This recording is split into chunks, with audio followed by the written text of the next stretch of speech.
y si no le quiero perder el hilo. Espero que ahí esté grabando. Arranco diciendo que tengo que subir el video que grabamos, que todavía no encontré donde OBS me lo guardó. Así que yo creo que entre hoy y mañana lo termino de subir. Se ponen un poquito pesados los videos y después cuesta tal vez un poco subirlos, tarda mucho tiempo, pero alguna vuelta le vamos a encontrar. Porque aparte el último fue largo, nos quedamos un ratito más de lo previsto hablando.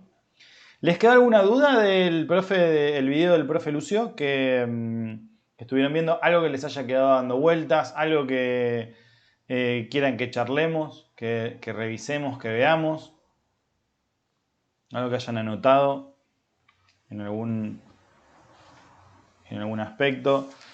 En la clase sincrónica nosotros habíamos charlado un poco más del origen de la palabra estrategia, de sus primeras aplicaciones. Habíamos charlado que había tenido un origen muy vinculado al ámbito militar. La estrategia nace como una necesidad de los diferentes pueblos de poder. Me gustaría que no haga ruido porque me sale la notificación de que hay alguien y me hace un ruido bastante fuerte. A ver si lo puedo configurar como para que no me distraiga tanto. Configuración.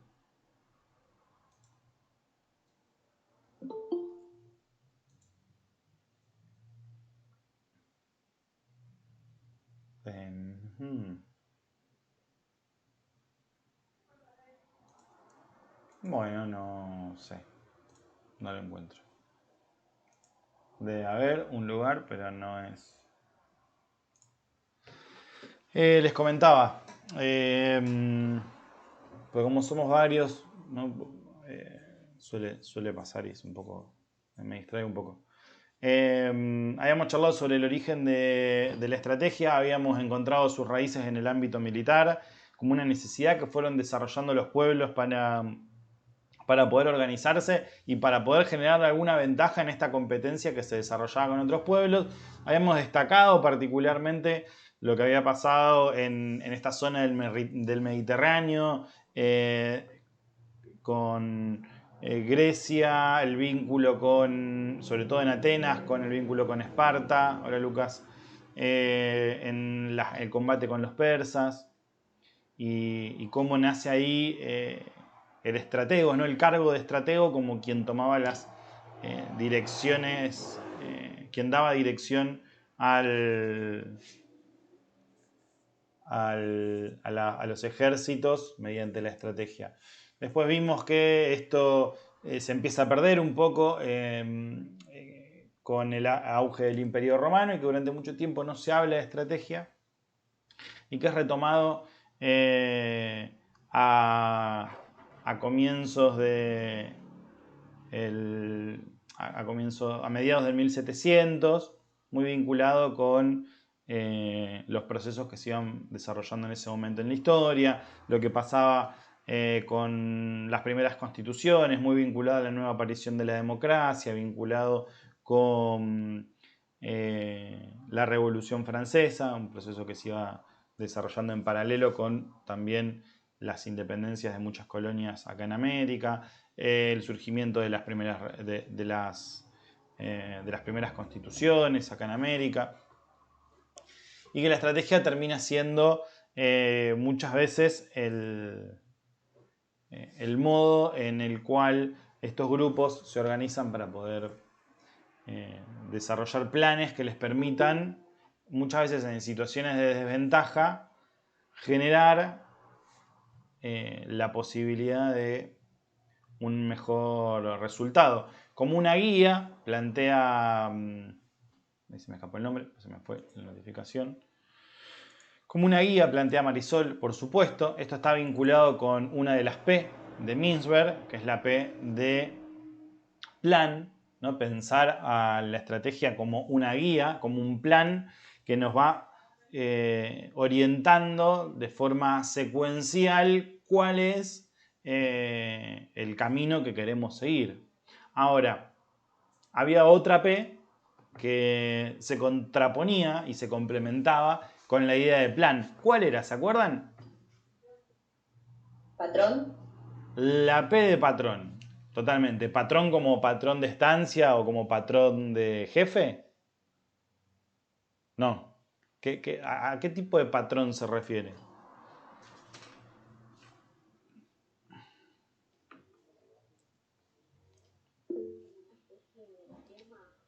Patrón como seguir un orden. No, seguir un orden está más vinculado con la primer P, con la P de plan, como una secuencia.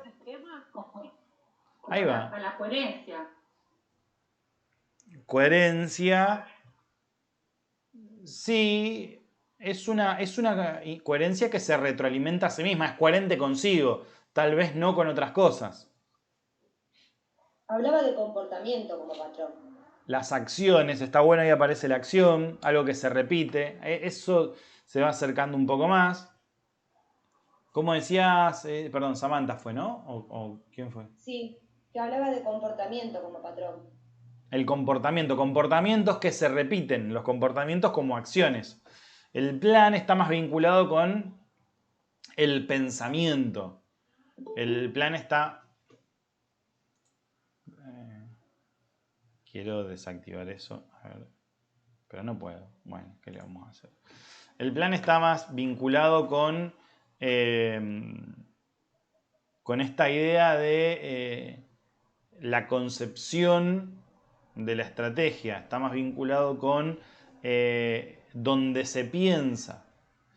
Y el patrón, como decían por acá, está más vinculado con la acción, con el desarrollo, con la implementación de la estrategia. El patrón es eso que, como decían, se repite de forma secuencial. ¿Con qué otro concepto se vincula el de patrón? Que lo hemos visto cuando hablamos sobre organizaciones. Algo que está dentro de las organizaciones y que está muy vinculado no tanto con la estructura, sino con lo que sucede in situ. ¿Con qué se vincula esta idea de patrón? Con la cultura organizacional. Con la cultura, exactamente. ¿No? Los patrones o sea, están profundamente vinculados con la cultura y muchas veces están alejados de los planes. Obviamente, lo que uno esperaría desde una visión más integral es poder planificar, concebir cuál va a ser el plan que vamos a desarrollar, el plan estratégico de nuestra organización y implementarlo y que se convierta en parte de la cultura de nuestra organización y que esta estrategia se convierta en un patrón de nuestro accionar. Entonces, de esta manera, la concepción y la acción, ¿no? El pensamiento y la práctica van de la mano. Ahora, muchas veces esto no sucede. Hay muchísimos planes que no llegan a implementarse o que cuando se implementan sufren transformaciones que se alejan por completo de lo que uno había imaginado en una primera instancia y por el contrario, hay muchos patrones que no surgen de un plan.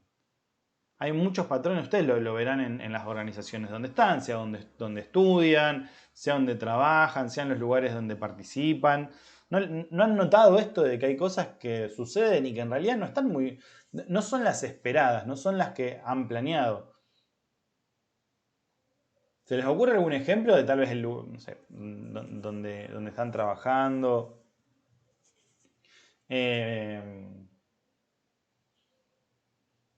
o donde participan, ¿no? Por ejemplo, uno muchas veces cuando está en el club, en la sociedad de fomento, en alguna organización donde tiene la posibilidad de tal vez estar en los dos lugares, ¿no? A veces uno le sucede que en su trabajo está o en los lugares donde se piensan las acciones o en los lugares donde se desarrollan.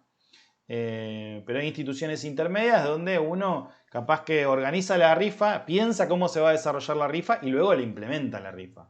Y se da cuenta de que esa rifa o esa feria del plato o esa feria americana o esa actividad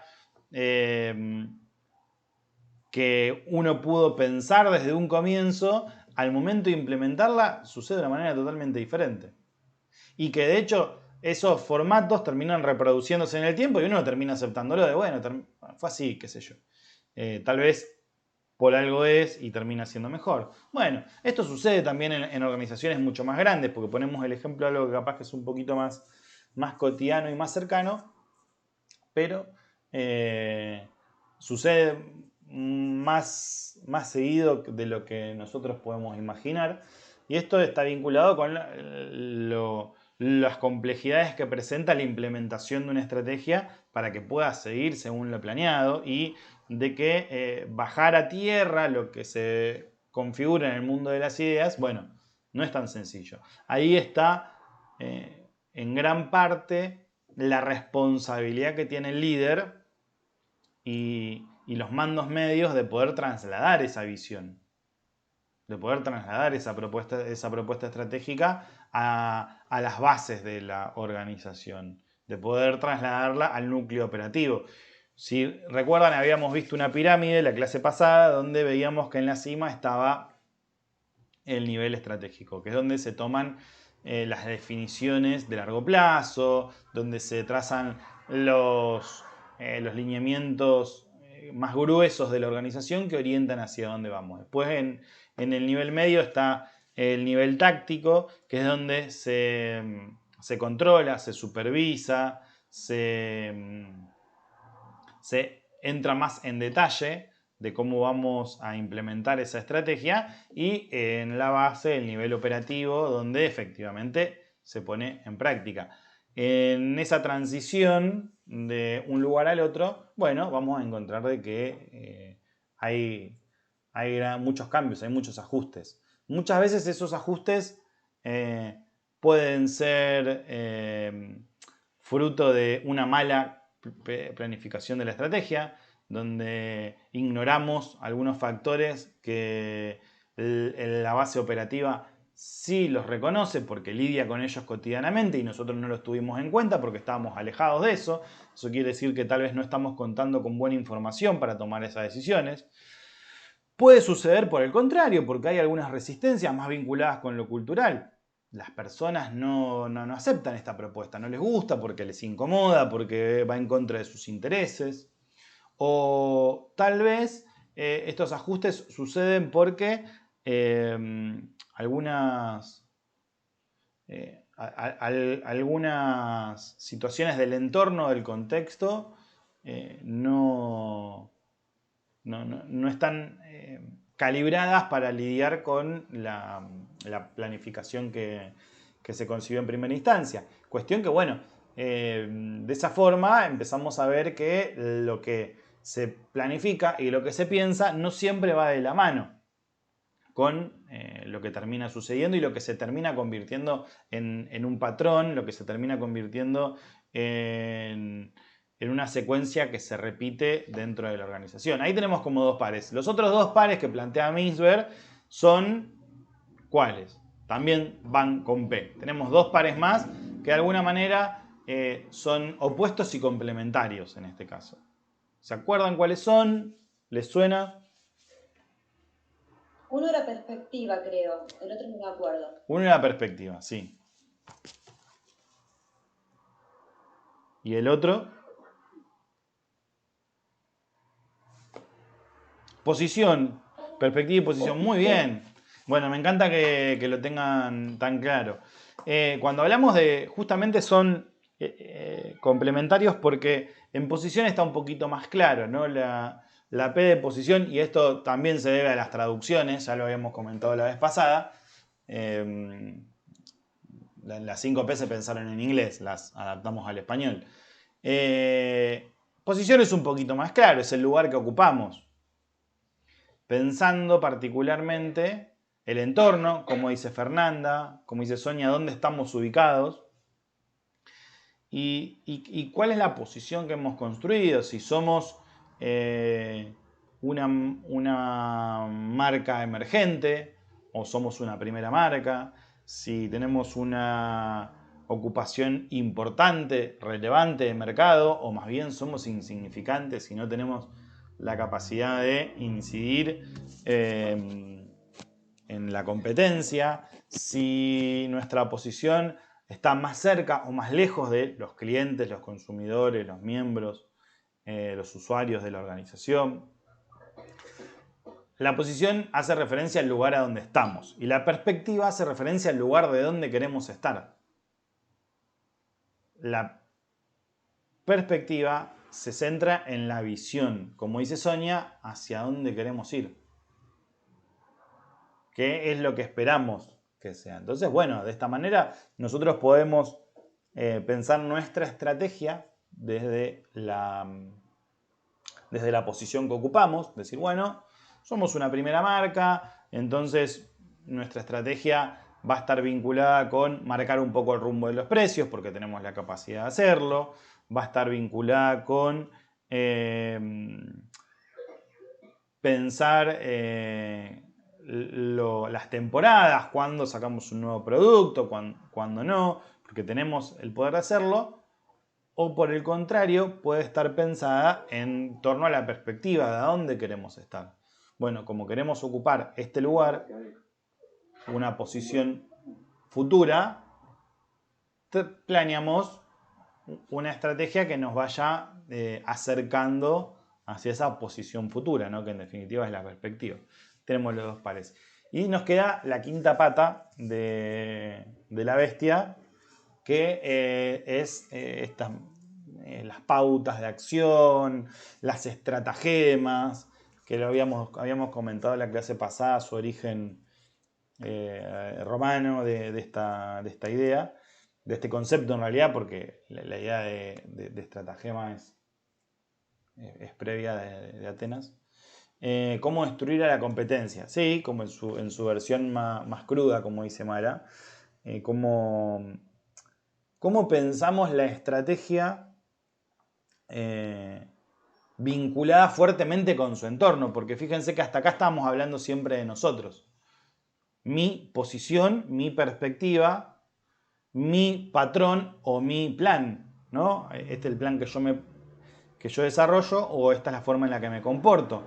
Este es la posición en la que estoy y esta es la posición en la que quiero estar. La idea esta de pautas para la acción, la idea de trabajar con la competencia, es principalmente reconocer que la organización está vinculada con un entorno donde las fuerzas están en permanente movimiento y tenemos la necesidad y la obligación de lidiar con ellas para no perder o nuestra posición o para poder acercarnos a la perspectiva que queremos alcanzar. Muchas veces está vinculada con esto, ¿no? Como socavar a la competencia para que retrocedan su posición de mercado y poder ocupar ese lugar nosotros. Cuando analizamos la bibliografía lo vemos en estos términos. Es cierto que a veces esas ideas pueden estar vinculadas en otro tipo de organizaciones, como organizaciones políticas, con una elección, ¿no? Con lo partidario, como hacer que mi competencia pierda electores y los gane yo, por ejemplo, si les interesara. O si fuera el club del barrio donde uno participa o está trabajando, bueno, como mi organización gana más adeptos, más hinchas, más miembros, más socios en relación a el club que está a 5 cuadras y que tenemos el mismo público. Quiero que lo pensemos siempre en todos los términos, no solo en el más común que encontraremos en la bibliografía, que es, ¿no?, pensar en Coca-Cola, en Apple, en Tesla, que está buenísimo y que hay ejemplos interesantísimos para sacar de ahí, pero también en lo que sucede en el entorno donde nosotros estamos, porque ahí vamos a encontrar muchas particularidades. Cuando uno analiza una organización de gran tamaño, que tiene cientos de profesionales que están dedicados exclusivamente a poder analizar estas características de la organización, y por supuesto vamos a encontrar estrategias mucho más desarrolladas y que obviamente generan mejores resultados porque tienen una mejor etapa de formación y tienen más herramientas para su planificación, tienen más herramientas para la implementación, pero cuando uno va a una organización más cercana, más pequeña, más chica, ahí se va a encontrar por lo menos con lo que es lo más común y lo más cotidiano, que es que muchas veces las estrategias no las piensa nadie, se desarrollan, surgen a través de los patrones de conducta, de acción, surgen de resolver un problema. Bueno, mira, no sé, esto nos pasaba seguido y esta solución fue la que encontramos y la que nos pareció adecuada. Y bueno, nos las empezamos a contar entre nosotros y es como resolvemos este problema. Esto es más habitual de lo que uno se imaginaría. Y seguramente cuando tengan que lidiar con organizaciones más pequeñas, más medianas, bueno, van a encontrar muchos de estos problemas en mayor o en menor medida. Ahora, cada una de estas P podemos vincularlas con alguna de las escuelas del pensamiento estratégico que se han desarrollado. Para arrancar con esto, les quiero poner un video que es la fábula creo que es cortito, a ver, no mire cuánto dura. Bueno, no es tan cortito, dura 5 minutos, pero vale la pena porque es el disparador para lo que vamos a ver, que es la fábula del elefante y los 6 sabios ciegos, que la van a encontrar en alguna bibliografía que se retoma, que cuenta un poquito el encuentro que tienen 6 sabios que no ven con un elefante y qué es lo que reconocen de él desde su punto de vista, de su percepción. Así que, vamos. ¿Qué les pareció la fábula del elefante y los sabios? Estaba pensada no en términos de lo que estamos estudiando nosotros, está subida como es una fábula real, no es que está inventada los efectos de este tema de estudio. Entonces, bueno, tiene una vuelta medio infantil y medio de moraleja, ¿no? Pero Mintzberg en su libro Safari a la estrategia, que es un poco una obra bastante completa sobre el pensamiento estratégico, él propone 10 escuelas y utiliza como punto de partida esta fábula en base a que él siente o considera que este debate que tenían los sabios es un poco la postura que tomamos acerca de los temas vinculados a la estrategia, ¿no? De qué es lo importante en una estrategia, cuál es el punto central, ¿no? Como Mariana dice que es la naturaleza de lo inexplicable porque todos creen tener razón, pero tienen la incapacidad de conocer la totalidad de la realidad. Eso es muy importante, porque se parte de la idea de que la realidad, el ambiente, el contexto en el cual se desarrollan las organizaciones y las organizaciones en sí mismas constan de una complejidad que muchas veces es inabarcable. Es imposible conocer todo lo que sucede en todos los ámbitos.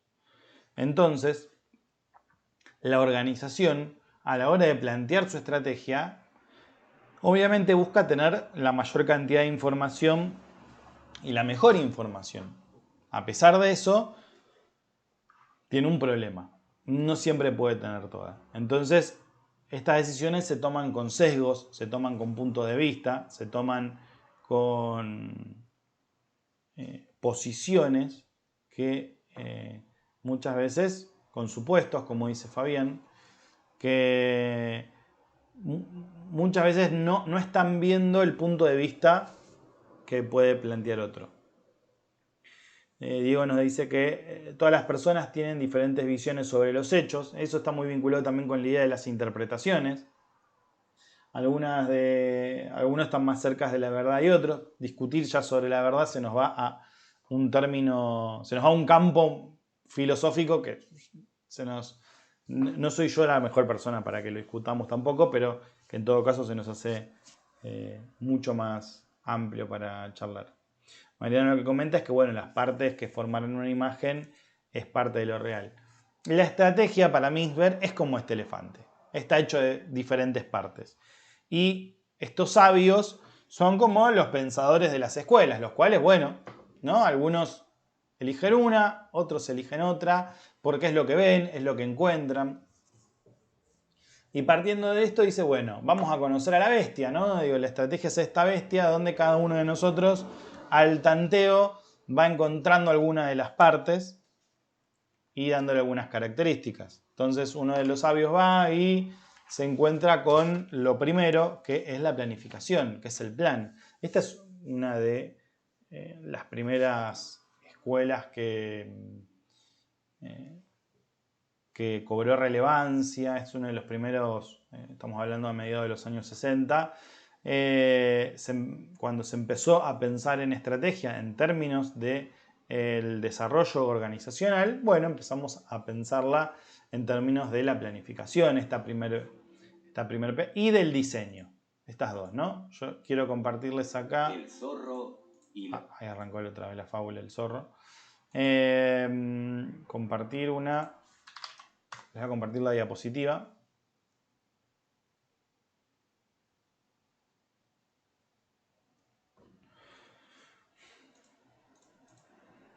Primero la tengo que descargar, si no... Bueno, vamos a jugar.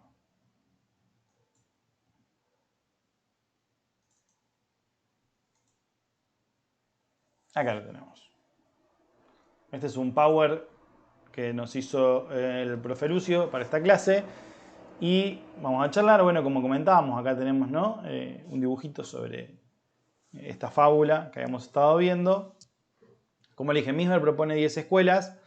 Las primeras 3 son las prescriptivas, con la idea de quien prescribe un medicamento, ¿no? Como uno va al médico, primero el médico lo estudia, lo analiza y luego le prescribe un tratamiento. Desde la idea de estas escuelas prescriptivas, que son las primeras 3, sigue un poco esta línea, ¿no? Primero un análisis del entorno, de los recursos, de la situación, de las herramientas con las que cuenta la organización y luego la prescripción de un plan, de una propuesta de estrategia que oriente el funcionamiento de la organización. Luego tenemos 3 escuelas descriptivas que acá van a encontrar diferencias en diferentes bibliografías o en diferentes análisis. Algunos a las siguientes 3 escuelas, que son las colectivas, también las ponen adentro de la escuela descriptiva. Acá van a encontrar diferencias, como por ejemplo les comentaba en la traducción de pautas para la acción, también van a encontrar diferencias en cómo lo traduzcan. Acá sucede algo similar. Las descriptivas están más centradas en la acción que en la planeación. Están más centradas en cómo se implementan estas estrategias, muy vinculadas a las ideas del aprendizaje, muy vinculadas a la retroalimentación, al ajuste, a la descripción de las situaciones que atraviesa la organización. Esta idea de, primero, analizar situación, contexto, entorno, recursos, ¿no? Como elementos básicos de la estrategia. El contexto que rodea a la organización, los recursos con los que cuenta la organización. En eso hablamos de recursos materiales, inmateriales, recursos simbólicos, recursos humanos, como se le llama en muchas organizaciones. Recursos que muchas veces son renovables, recursos que no, recursos que agotan la organización. Los recursos simbólicos hacen referencia a esas herramientas con las que cuenta la marca, que muchas veces, como el logo, como el prestigio, uno no los puede tocar, son intangibles, pero tienen un gran valor para la organización. Y el ambiente y el entorno donde se desarrolla. También analiza la estructura que tiene la organización. En unas escuelas plantean que la estructura tiene que ir en sintonía con la estrategia. Ahora vamos a ver un poquito eso. Y en función de ese marco general, plantear una propuesta estratégica para la organización.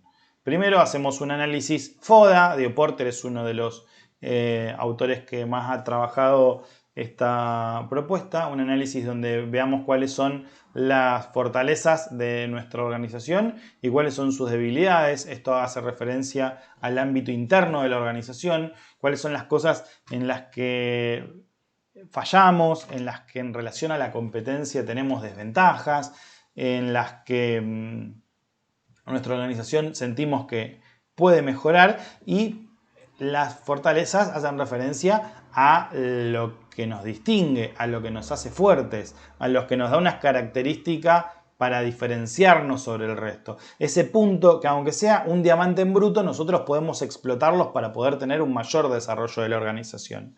Y las oportunidades y las amenazas hacen referencia al contexto, hacen referencia al entorno, a dónde se sitúa la organización y cuáles son los posibles peligros que pueden ir en contra de nuestra organización, o cuáles son los posibles trampolines en los cuales nosotros nos podemos apoyar para dar un salto de calidad a largo plazo. Por ejemplo, y esto no es lineal, para algunas organizaciones la pandemia fue una amenaza, para otras fue una oportunidad. Para algunas fue una amenaza que reconvirtieron en una oportunidad y viceversa. Este es como un ejemplo reciente de algo que tenemos a la mano, pero cada una de las situaciones que atraviesan estas organizaciones pueden desarrollarse. Por ejemplo, la aparición de nuevos competidores pueden ser amenazas porque vienen a disputar tal vez una cuota de mercado que nosotros tenemos y ocupamos. O no, en muchos casos pueden ser el pie para alianzas que terminan fortaleciendo o desarrollando la industria. Esto depende también mucho de dónde se desarrolla. En muchos casos, en industrias un poco más tradicionales, la aparición de un nuevo competidor es vista como una amenaza. Porque tenemos un producto que ya está establecido, o un servicio, que ya está establecido, que está maduro, que está sentado, que tal vez tenga pocas capacidades de desarrollo o innovación, y entonces no hay mucho para hacer. En cambio, en industrias mucho más dinámicas, sobre todo en las industrias 4.0, más vinculadas con las tecnologías, encontramos que es diferente. Porque si bien es cierto que hay una competencia por encontrar nuevos servicios o nuevos productos, ¿no? Una compañía de conectividad lanza el 3G y la otra ya está empezando a pensar, bueno, vamos a hacer que seamos nosotros los primeros que lanzamos el 5G, y la otra dice, bueno, entonces nosotros queremos ser los primeros que al teléfono le agreguemos la conectividad, y otro, bueno, pero yo voy a desarrollar un plan. Ahora, si bien es cierto que hay una competencia, se apoyan una en las innovaciones que desarrolla la otra. Hoy, todos los teléfonos que nosotros encontramos de pantalla táctil, los teléfonos inteligentes, vienen de una misma raíz, vienen del iPhone. Y seguramente Apple, cuando desarrolló esta tecnología, se apoyó en otras. Pero no podría haber surgido los teléfonos inteligentes sin el desarrollo de la conectividad en cuanto a acceso a internet que hubo en el mundo, y en eso colaboraron un montón de empresas, sin los avances que aportó Microsoft, por ejemplo. Entonces, bueno, estos pueden ser oportunidades también para la organización. Luego de hacer este análisis, las organizaciones debieran plantearse una propuesta estratégica, y esto van las prescriptivas. Después las descriptivas, por el contrario, yo los que le comentaba, no, ahí díganme si ya lo escucharon, si llegaron a verlo, es que tenemos escuelas descriptivas y muchas veces las escuelas colectivas son incluidas dentro de la calificación de descriptivas. Esto va a depender de las traducciones y de la bibliografía con la que consulten. Y luego tenemos la escuela de la configuración, que es una sola corriente que contiene a la escuela de la configuración. Vamos a ir repasándolas de a una. Vamos a arrancar primero con lo que estábamos comentando de las escuelas descriptivas. Primero tenemos la del diseño, ¿no? La estrategia como un proceso de concepción. Vamos a la escuela del diseño. Profe, disculpe, ¿está Sí, grabando? sí, está grabando. Ok, Chequeo, está grabando, sí. gracias. No, de nada. La escuela del diseño, como decíamos, esta es una de las primeras, es la primera gran escuela que cobra relevancia y termina siendo el punto de partida para todas estas corrientes de pensamiento. Andrews, estamos hablando de a principios, mediados de los años 60, principios de los 60, fue uno de los grandes impulsores. Y como decíamos en un principio, esta escuela está centrada en planear, en generar una propuesta de estrategia que luego de haber realizado un análisis FODA o algún otro tipo de análisis, pueda desarrollar una estrategia que se ajuste a la realidad, a los recursos, a las herramientas con las que cuenta la organización. ¿Cómo ajusta la realidad a las expectativas que tiene la organización? Estas expectativas están muy vinculadas con la idea de la visión.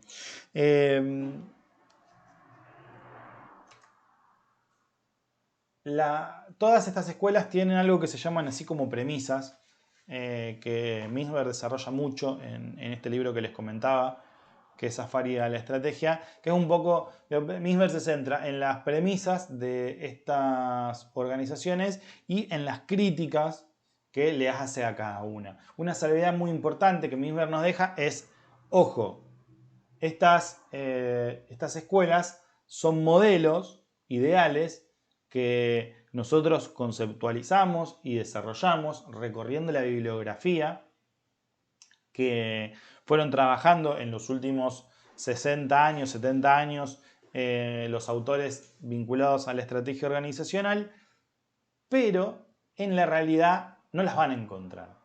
No va a haber una organización que tome a la escuela del diseño completamente y que uno pueda decir, bueno, la encuentro en estado puro. No va a suceder. Y esto que dice Misberg con respecto al planteo que hace él de sus escuelas, es aplicable a la mayoría de los modelos que nosotros que venimos trabajando acá y en otras materias y que vamos a seguir trabajando después. Y me atrevería a decir que en la mayoría de los casos. ¿Por qué? Porque la realidad es que existen infinitos matices en el medio, vinculados condicionados, por muchas de las características que vamos a ir viendo de la organización. Entonces, estos modelos están llevados al extremo, están exagerados al máximo para poder servirnos como un objeto de estudio y para poder mostrar las principales características en estado puro. Entonces, diseñamos, estamos hablando de un proceso, desde esta perspectiva la formación de la estrategia es un proceso que intenta ser lo más racional posible, que busca ser coherente con los objetivos. Acá los objetivos son el faro que guía a la estrategia, la misión de la organización es el faro que guía la estrategia. Por eso cuando hablábamos de patrón y había aparecido la idea de coherencia, es una coherencia interna consigo misma que se desarrolla dentro del patrón. Acá la coherencia vuelve a aparecer, pero diferente. La coherencia de la estrategia en relación al análisis que nosotros hacemos y a los objetivos y a la misión que queremos cumplir.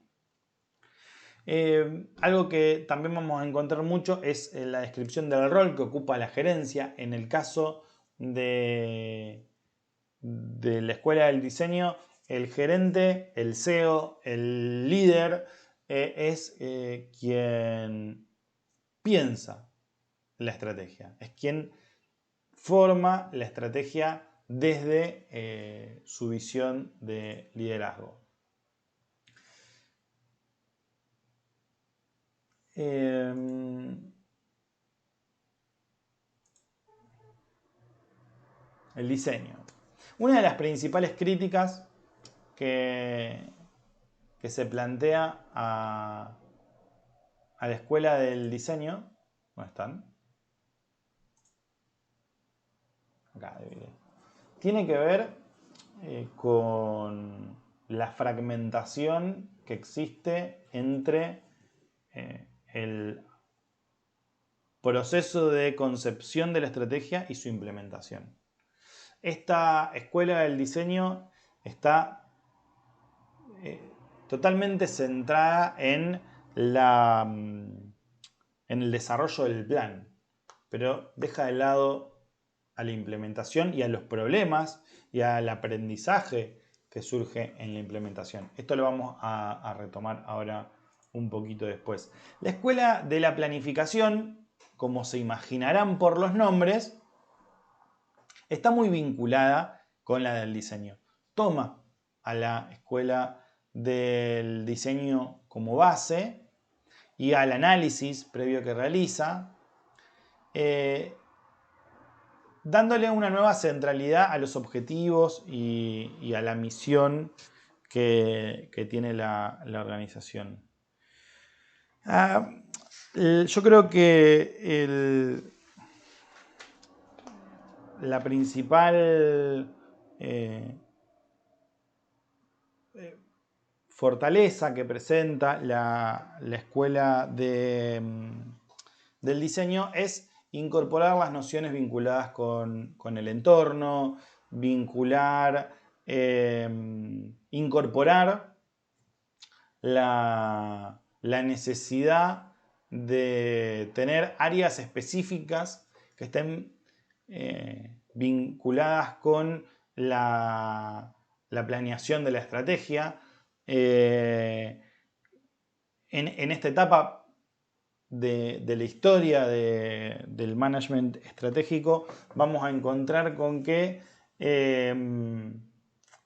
estas características que tenía el líder, que tenía el CEO, que se habían desarrollado de una forma un poco intuitiva, ya se convierten en una profesión.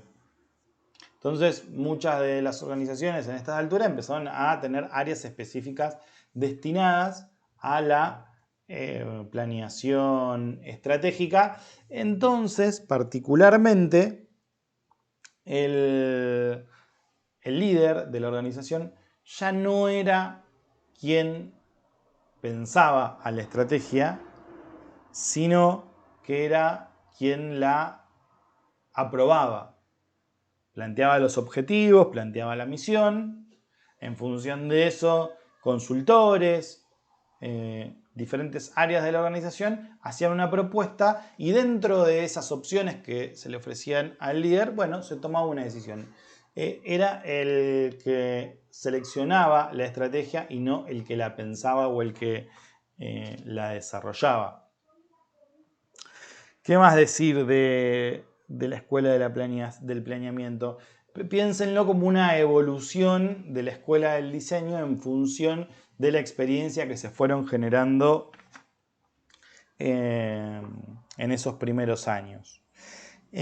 Con estas características, que es que las fortalezas se vieron engrandecidas, mucho más centrada en desarrollar procesos, en desarrollar programas, planes, en tener en claro cada uno de los pasos vinculados con la estrategia, segmentando muy bien qué es lo que es de mediano plazo, de largo plazo.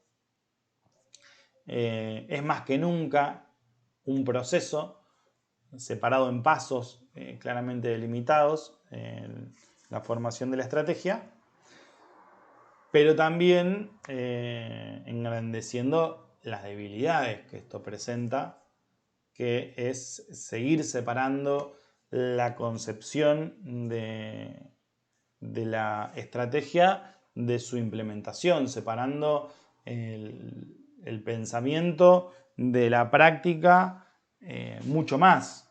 ¿Qué opinan? Y así yo también respiro un poco.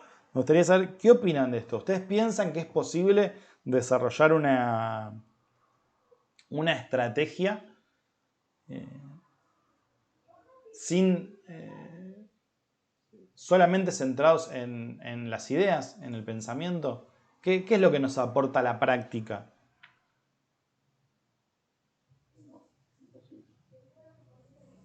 ¿Por qué, Fabián, crees que es imposible? En el que se el contexto, el entorno, que meterte en la organización a ver cómo funciona.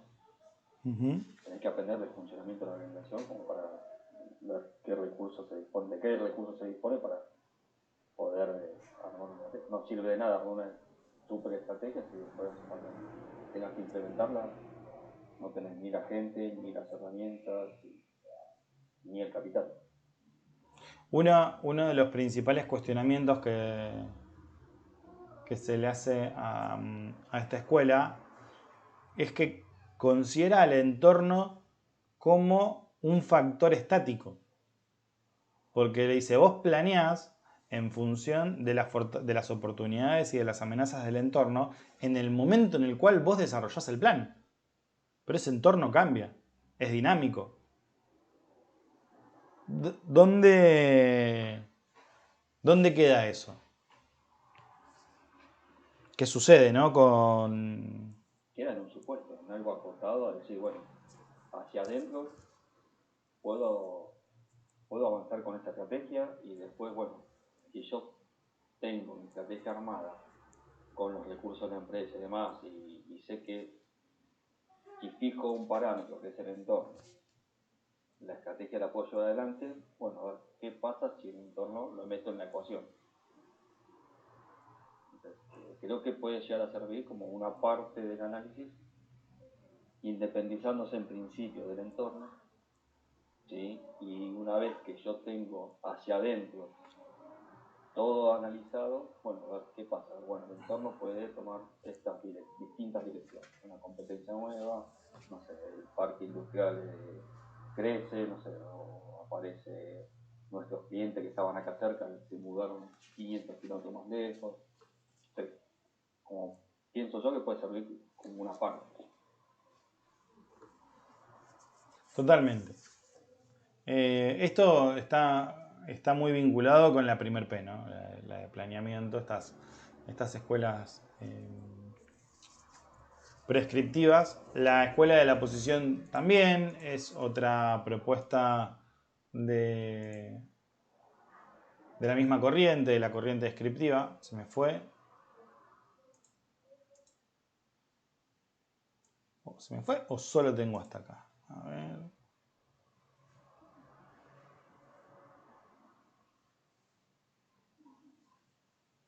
Creo que en este PowerPoint solo tenemos hasta acá.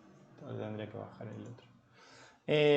Tenemos en estas primeras tres escuelas, en la de la posición, en la de el diseño y la planificación, esta característica, ¿no? Primero, analizar el entorno y luego generar una propuesta de acción dentro de nuestra organización, lo cual sí es cierto que le aporta un gran valor, como decía Fabián, nos permite que todos sepamos cómo debe suceder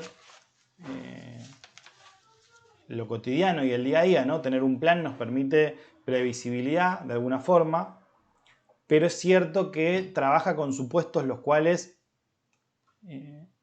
es difícil asegurarlos. ¿Y qué sucede cuando esos supuestos no se cumplen? Es decir, bueno, yo desarrollo la estrategia en función de ciertos resultados, ciertas condiciones, ciertos contextos, ciertas herramientas que terminan no pasando. Bueno, ahí es donde las escuelas prescriptivas encuentran su punto más débil. Después tenemos las escuelas descriptivas que en esta parte ya toman otra actitud frente al entorno, frente al contexto, y tal vez me parece que la más destacable, porque bueno, vamos a tener que acelerarlo, es la escuela del aprendizaje, que es la sexta escuela. Otra de las escuelas también es la escuela del emprendedurismo y la escuela cognitiva. La escuela, antes de pasar a la escuela del aprendizaje, la escuela del emprendedurismo está muy vinculada con la visión del líder. El líder es una figura muy relevante para estas escuelas, donde plantea una visión, está centrada en la visión que tiene el líder de la organización, y esa visión es la que desarrolla los trazos gruesos de la estrategia organizacional. Es tal vez un ejemplo de lo que es el caso de Apple, por ejemplo, donde el líder tenía una visión muy clara de lo que quería formar, y de hecho, y esta es una de las grandes debilidades, cuando ese líder no estuvo por algún motivo, por lo menos de una forma no prevista, Steve Jobs, que fue uno de los fundadores de Apple, en un momento vendió gran parte de la empresa y lo echaron a él mismo. Entonces la empresa empezó a decaer mucho, y lo que terminó sucediendo es que lo volvieron a contratar. De hecho, Steve Jobs, cuando es invitado a retirarse de Apple y que deja de ser el CEO, el director de la empresa, funda otra empresa que se llama Next, pasa a ser la competencia directa de Apple y que incluso empieza a ganarle muchos sectores de mercado. Lo que hicieron los principales accionistas fue decirle: Steve, te perdonamos, volvé por favor. Y lo peor de todo es que cuando lo echan a Steve Jobs, lo echan por las ideas que tenía. Totalmente. Porque creían que no era factible, que no era posible realizarlo. Bueno, ahí tenemos una de las grandes debilidades de la estrategia del emprendedurismo, que sí, que plantea acción permanente, plantea cambio permanente, plantea la necesidad de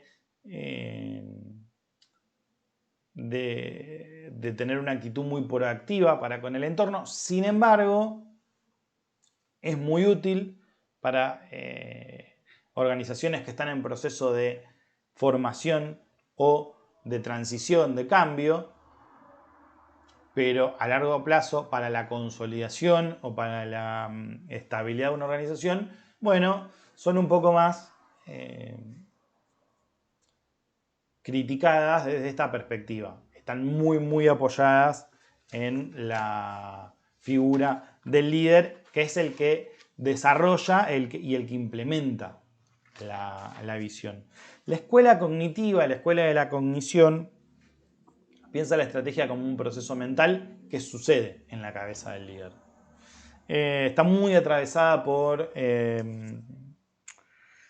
conceptos vinculados con la psicología, está muy vinculada con la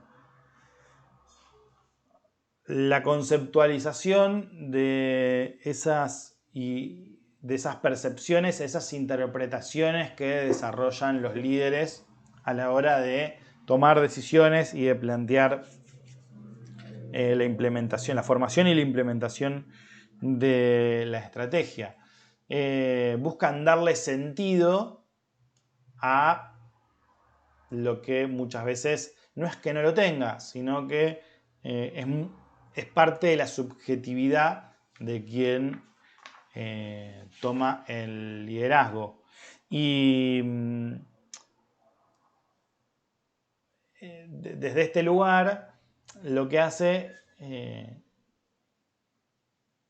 y tal vez lo más complejo, o por lo que principalmente es criticada, es que terminan siendo como cajas negras, en el sentido de que es muy difícil interpretar los por qué, los fundamentos de esas estrategias.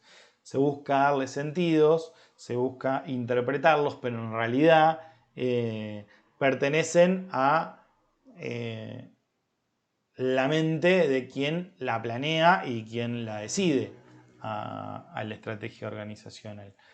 De nuevo, el líder en el centro y definiendo el futuro de la organización, muy centrada en la intuición, por ejemplo. Busca darle sentido a la intuición. Bueno, ahí nos saluda Julián. Julián, un saludo. Muy vinculada a la experiencia, que son muy importantes, lo decíamos recién, cuando hablábamos del plan y decíamos que le faltaba la práctica, y decíamos, muy bueno, le falta la experiencia. Bueno, de este lado, estas escuelas descriptivas revalorizan la experiencia, revalorizan la intuición, revalorizan hasta las corazonadas de los líderes. Y buscan darle algún sentido. Y después, un poco ya como la idea más trabajada de estas escuelas descriptivas, está la escuela del aprendizaje, que particularmente muestra en su máxima expresión cómo la estrategia es fruto de poner en diálogo lo que sucede. La escuela del aprendizaje es la máxima exponente de esta P de patrón, ¿no? de esta idea de secuencias, de hechos que se repiten y de las cuales aprendemos. También se la conoce como una escuela incrementalista, porque comienza con una idea que es tomada del patrón que reproduce la organización y va agregando soluciones y va agregando ideas en función de lo que recolecta de la realidad. Esa es la característica. O sea, la verdadera estrategia evoluciona por medio de las decisiones internas y los hechos que se dan en el exterior de la organización, generando cambios en el consenso que existe, y lo plantea como un proceso secuencial, dinámico, continuo. Es decir, para que algo sea un patrón, tiene que contar con la aprobación y el consenso de los miembros, de las personas que son parte de la organización. Si no, no lo repiten. Entonces, en función de esos consensos que se generan, toma aprendizajes que le permiten proponer adaptaciones y cambios en la estrategia.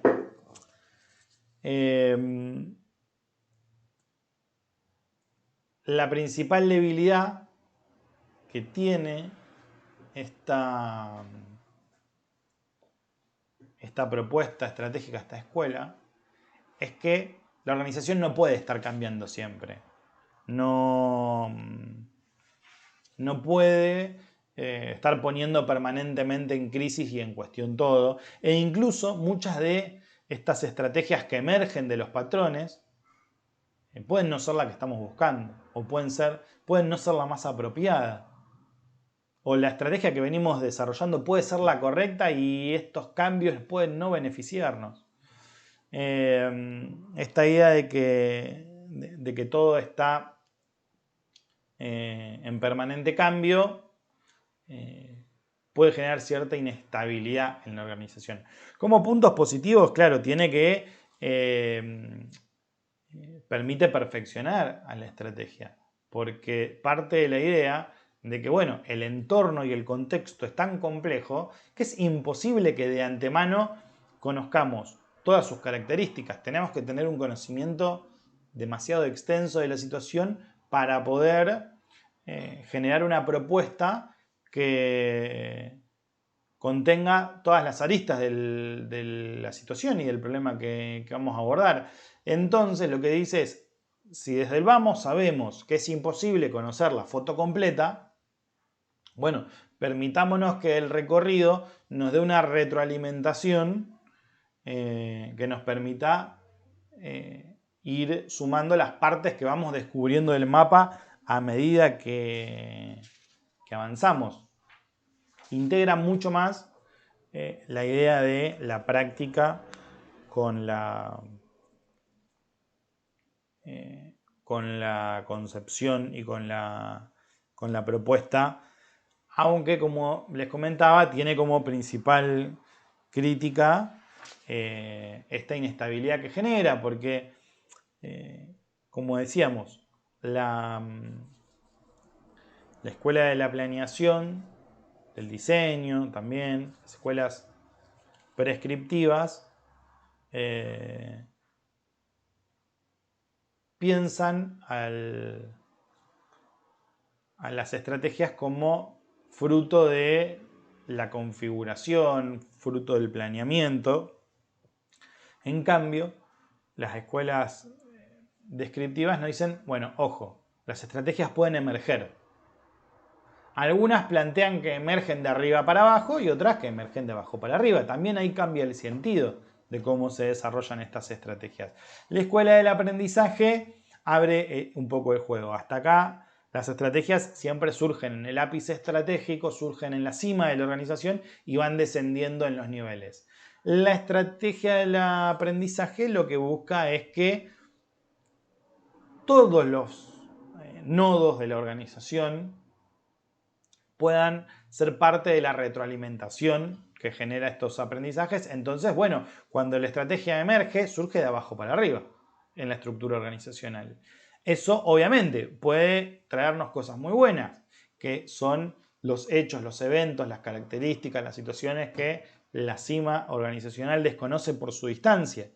Ahora, también puede traer situaciones que no convengan, porque así como la cúspide organizacional desconoce qué sucede en la base, también la base operativa carece de mucha información que tiene el ápice estratégico de nuestra organización. Entonces, bueno, estas emergencias están muy vinculadas con lo cultural, con las ideas que van surgiendo. Después teníamos estas tres escuelas que están vinculadas con lo colectivo. Como decíamos, algunos las incorporan también dentro de las escuelas descriptivas, otros no. Una es la escuela del poder, que está muy vinculada con las características, pone en el centro a las características políticas de la organización, pone en el centro a la negociación, ¿no? El proceso de construcción de la estrategia como un juego de poder, un juego de negociaciones vinculado con la política, vinculada con los recursos con los que cuentan la organización y con los recursos que cuenta el entorno. Es muy interesante el reparo que hace la escuela del poder, diciendo las escuelas anteriores intentan adaptar la estrategia al entorno, al contexto y a la situación. Bueno, en el ámbito macro, la escuela del poder dice, bueno, nosotros podemos adaptarnos al entorno, o a veces adaptamos el entorno a nuestra situación. Esto parece mucho, pero es cierto. Muchas organizaciones tienen una capacidad de influencia en el entorno que, bueno, pueden adaptar y cambiar el contexto en función de su conveniencia. No es novedad que muchos grupos corporativos, empresarios, hacen lobby en los congresos, no solo de acá, sino de todo el mundo, para que salga o para que no salga una ley. Por ejemplo, o organizaciones que se nuclean, tanto sindicatos por un lado, en federaciones y confederaciones, como empleadores en confederaciones patronales y uniones, como la Unión Industrial o la Federación Agraria, por ejemplo, o la Sociedad Rural, o otras mucho menos conocidas, vinculadas con actividades industriales, que claro, se unen para fortalecerse y para poder negociar en mejores condiciones con la otra parte. Y así generar más o menos aumentos de salario o generar diferentes condiciones de trabajo que hacen a la práctica de esa organización. Y entonces uno dice, bueno, pero ¿qué la competencia no se centraba en destruir al otro? Y uno acá hace una salvedad. No, a veces la negociación, a veces la política, desde esta perspectiva, también está vinculada con la asociación, con las alianzas, con la conformación de grupos. Esto en un contexto más macro. También lo analiza en un contexto micro, ¿no? Los grupos de trabajo, los diferentes sectores, o sea, una unidad, si bien es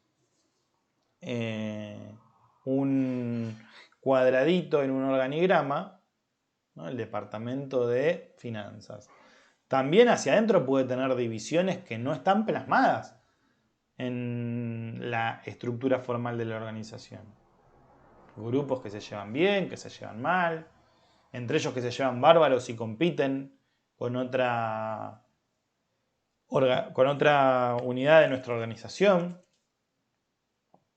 Y nuestra estrategia desde esta perspectiva tiene que contemplar esos factores, porque lo que dice es, todos esos grupos van a trabajar a favor o en contra de la estrategia según les convenga o les deja de convenir.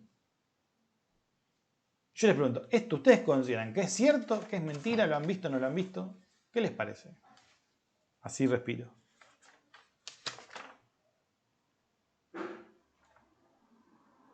¿Les parece que sucede esto?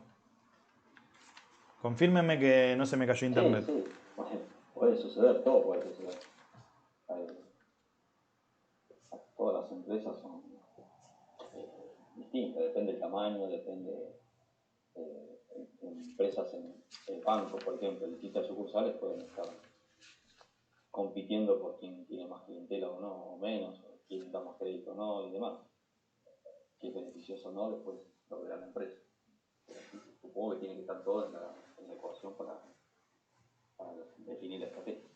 Ahora vamos, bueno, ahí te nos adelantaste, Fabián, porque te nos fuiste a la última escuela.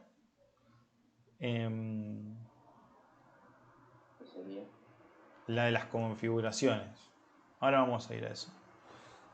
Pero si bien es cierto que depende de los ámbitos donde hayamos estado, hay diferentes experiencias, bueno, lo que nos dice la escuela del poder y la escuela de la negociación es, estos son factores determinantes. Todo es importante, pero el poder de negociación, los recursos con los que cuenta cada uno de los grupos, cada una de las áreas, la información que maneja, el poder que ostenta, son determinantes para plantear la estrategia porque en definitiva van a afectar a nuestra organización de una manera muy importante, favoreciendo o boicoteando la estrategia en función de que le conviene o que no. Y esto es tan sencillo como que, bueno, como que hubo una reestructuración de las áreas de la empresa y de repente alguien que tenía un lugar tiene otro que ahora no le gusta. Y bueno, y él y tal vez las personas que están bajo su supervisión, bueno, se echan a menos. O tal vez uno está planteando, bueno, ¿no? Con esta nueva estrategia que vamos a implementar, tenemos que hacer estos cambios, pero nos va a ir bárbaro. Y viene el sindicato y dice, no, bueno, pará, esta persona tiene tal categoría, vos no le podés dar tal actividad. Y dice, bueno, pero, bueno, no se puede. Porque el escalafón, porque el convenio colectivo de trabajo. Y ahí, ¿no? Empiezan a jugar otros factores que la escuela del poder los pone en el centro a la hora de plantear la estrategia. Después la escuela cultural, ya estamos por la octava, nos falta poquito, tiene una perspectiva opuesta. Porque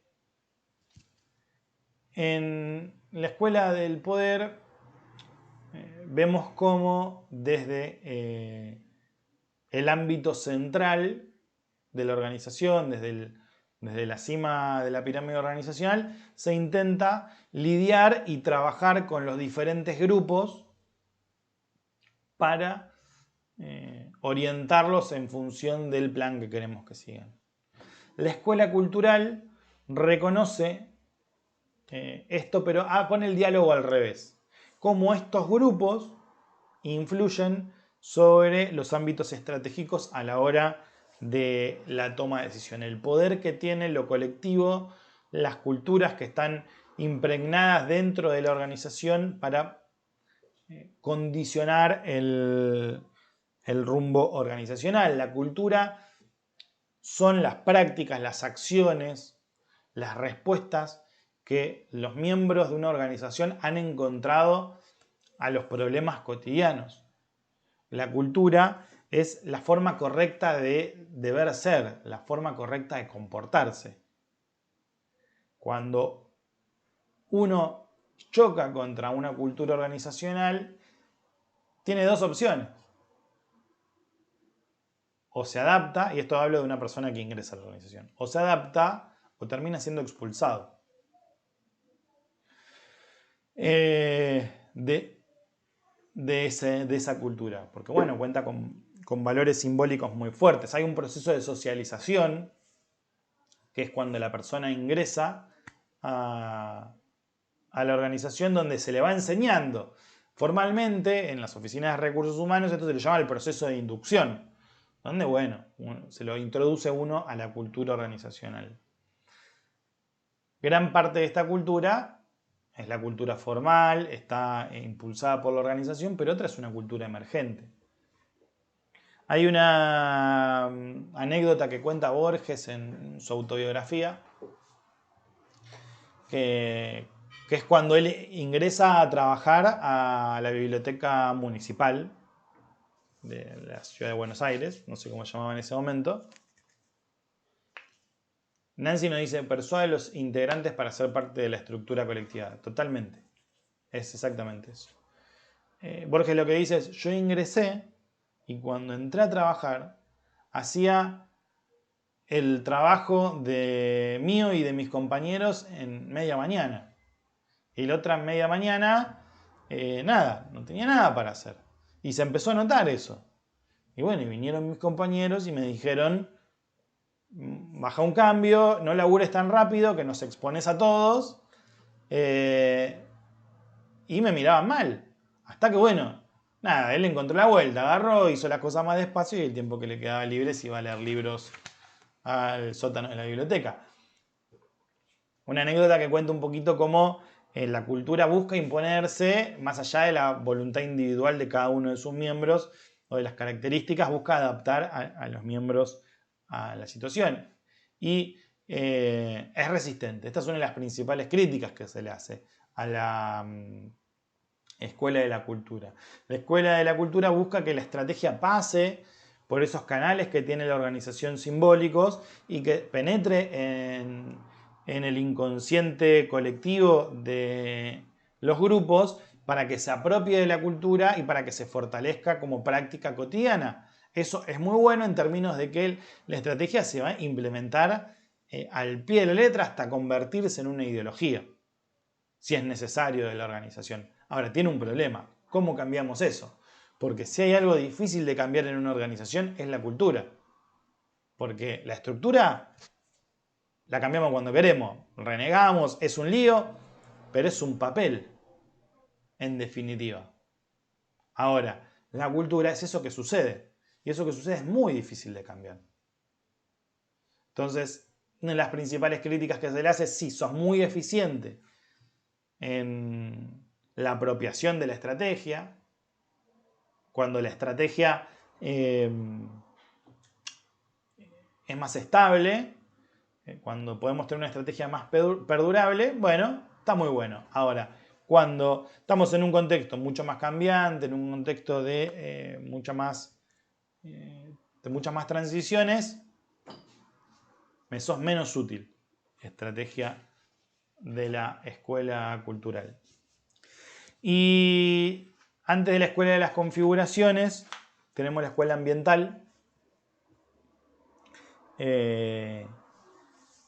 Muy vinculada para los que estuvieron en comportamiento organizacional, muy vinculada con los modelos de contingencia.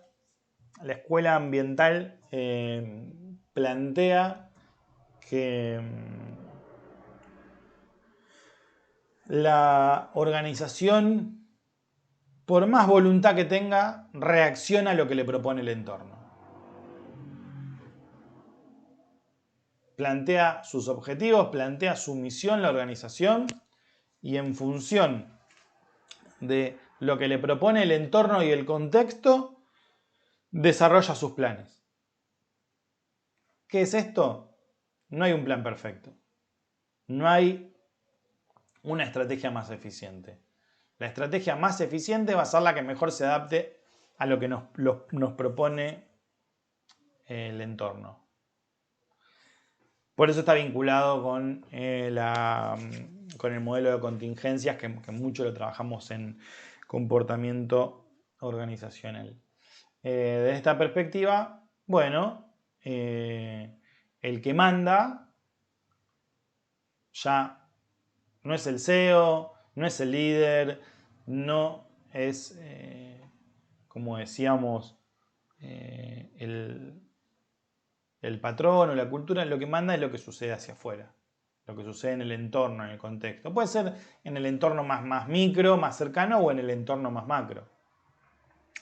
Esto opera en diferentes niveles.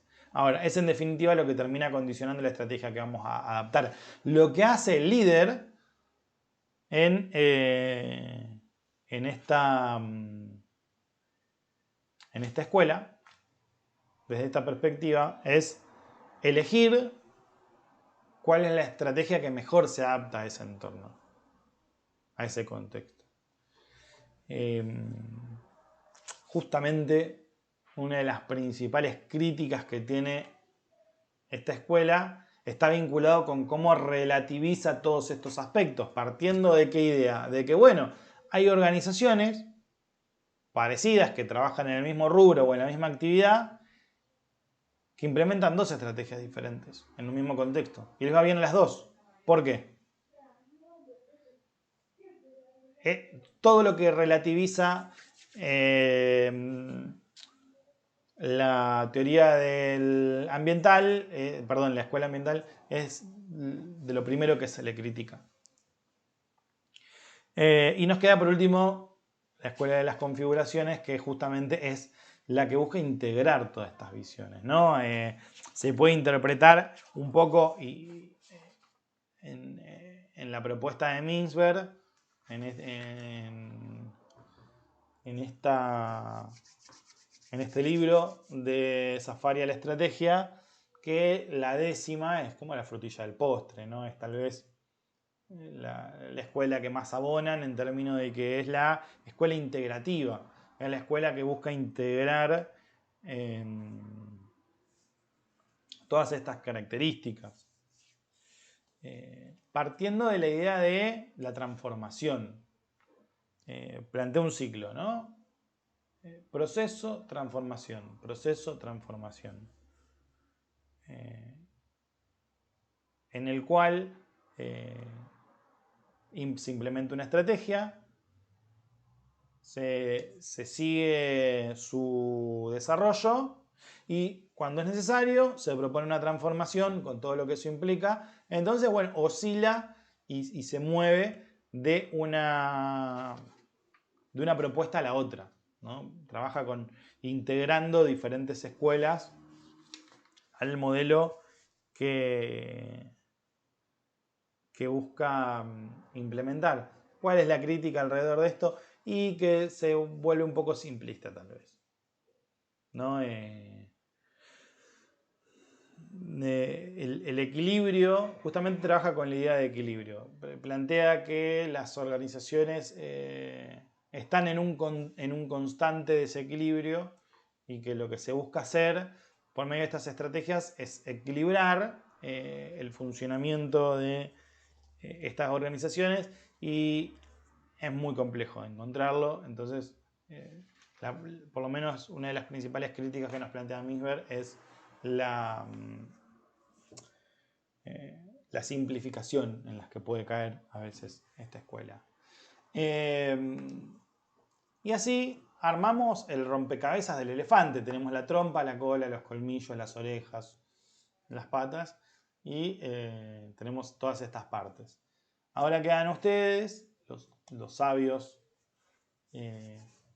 ver qué postura toman, cómo van conociendo, vinculándose un poco más con estas estrategias. Hay un cuadro comparativo que es muy interesante, pero se los tengo que reconfigurar porque está muy chiquitito todo y no van a ver nada. Está en uno de los libros, pero me comprometo a pasárselos porque me parece que es muy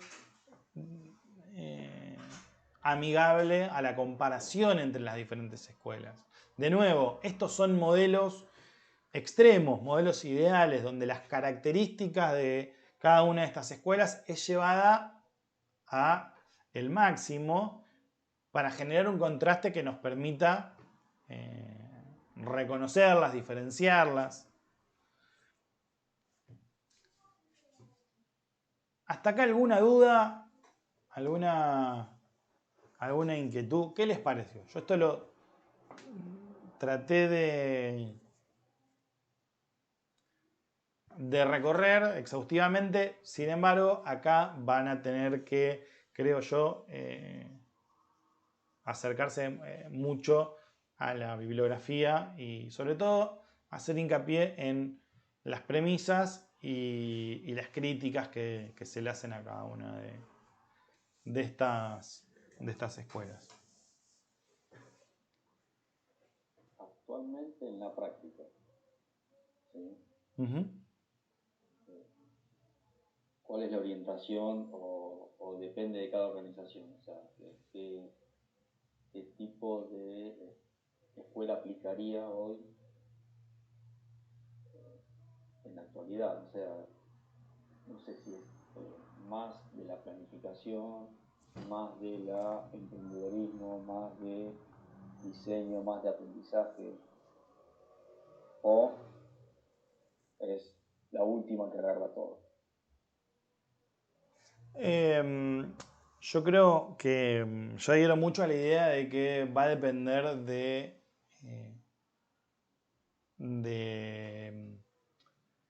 qué organización estemos hablando. De hecho, en alguno de los trabajos que tendremos más adelante, vamos a realizar estos análisis de las organizaciones para poder a cada una de ellas ofrecerles alguna estrategia que se adapte a esas condiciones, a esas necesidades. Seguramente una organización que tenga características más mecanicistas, que por sus productos o sus servicios tenga una producción constante, esté en un entorno estable, equilibrado y tenga tendencia a orientarse a las escuelas prescriptivas en cuanto al planteamiento de su estrategia. En cambio, organizaciones que están en entornos más dinámicos, donde la innovación es una necesidad y no un lujo, tengan que orientarse a escuelas más descriptivas, más vinculadas con el aprendizaje. Porque bueno, desde esa perspectiva surge la necesidad. No hay, por lo menos creo que Misber también lo plantea, no hay una escuela que sea ideal para todas las organizaciones. No hay una escuela que sea mejor que otras en términos absolutos. Cada una tiene ventajas y desventajas.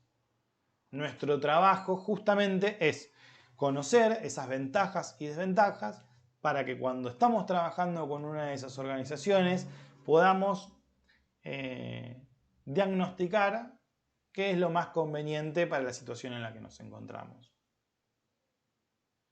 Ahí entra la mano de ustedes, ahí entra la mano del sabio que dice, bueno, seguramente para esta situación este será el mejor remedio.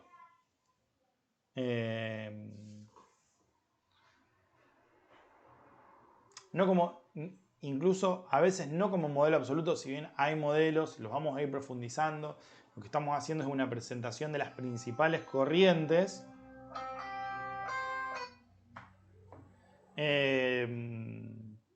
Ya en rasgos generales, conocer la orientación nos permite, bueno, ver hacia dónde vamos, trazar ese rumbo.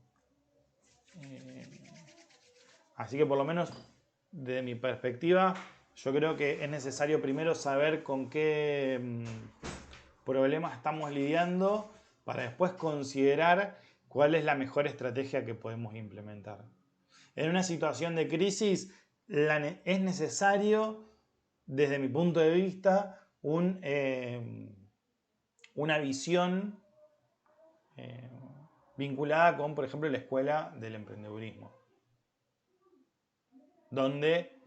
o del Entrepreneur, como aparece en algunos textos. Porque ahí el líder toma preponderancia y brinda certeza, brinda certidumbre, te da un rumbo, nos plantea hacia dónde vamos y eso ordena al resto de la organización. Ahora hay otros contextos donde no, donde también en los entornos, como plantean, más vinculados con la innovación, esa visión es muy buena, es muy útil para orientar el cambio, pero también tiene que haber una retroalimentación de lo que aporten los recursos que tiene la organización, los talentos que suma la organización. Bueno, ahí es muy importante. ¿Qué es lo que aportan cada uno? Y está, la web está llena de historias de este tipo que laburaba en Facebook y lo echaron y fundó Instagram. Y después Facebook termina comprando Instagram por X cantidad de millones de dólares, cuando ese desarrollo podría haber sido un desarrollo propio, pero no dio lugar a ese crecimiento, no fomentó ese aprendizaje, por ejemplo. Ahora, en Asindar, en empresas que están más vinculadas con industrias más tradicionales, 1.0, 2.0, bueno, esos cambios son menos necesarios. Entonces ahí que vamos a normas de calidad, vamos a normas ISO, buscamos calidad total, procesos en los cuales se reduzcan los costos, se mejore la producción, sea más eficiente, más eficaz, se cumpla con ciertos estándares, como decíamos, las normas ISO, por ejemplo, son normas que estandarizan y certifican que un producto o un servicio cumple con determinado criterio. Y bueno, en ese tipo de industrias seguramente una estrategia de mayor planificación va a tener mejores resultados.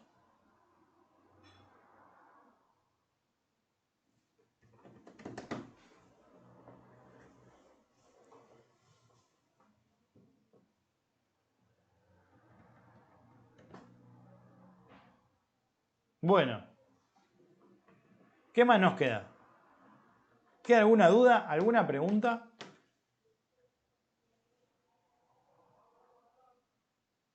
Yo les pido disculpas ahí por los problemas técnicos que tuvimos al principio. Ya al final estaba rezando que no se corte nada.